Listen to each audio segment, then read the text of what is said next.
Hello friends, আমার এই কিচেনে আপনাদের সবাইকে স্বাগত। আজকের এই রেসিপিটি তৈরি করার জন্য আমি শুকনো খোলায় বেশ অনেকটা পরিমাণ পোস্ত দিয়ে দেব। এরপর পোস্ত ভালোভাবে ভেজে নেব।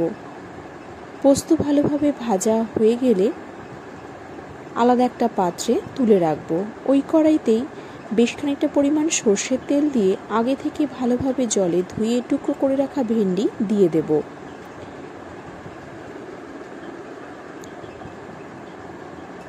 ভেন্ডি ভালোভাবে ভেজে নেব।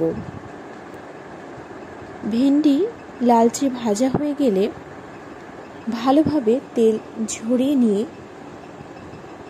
তুলে নেব।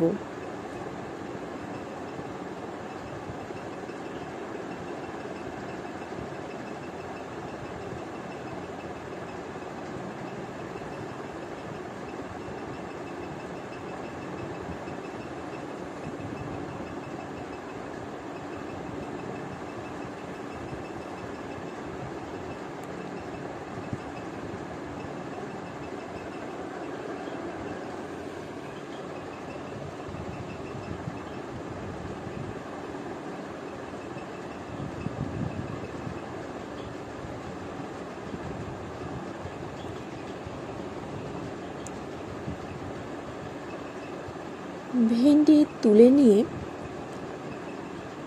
ওই তেলেই বেশ খানিকটা পরিমাণ বাদাম দিয়ে ভেজে তুলে নেব। এরপর ওই তেলেই আগে থেকে টুকরো করে রাখা পটল দিয়ে ভালোভাবে ভেজে নেব। পটল লালচে ভাজা হয়ে গেলে আলাদা একটা পাত্রে তুলে রাখব।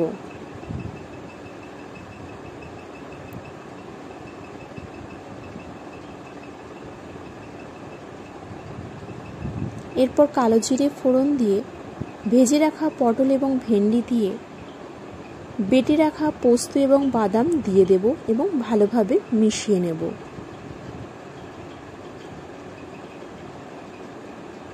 এরপর দিয়ে দেব বেশ খানিকটা পরিমাণ উষ্ণ জল, পরিমাণ মতো নুন, হলুদ গুঁড়ো। আবারও সমস্ত কিছু ভালোভাবে মিশিয়ে নেব।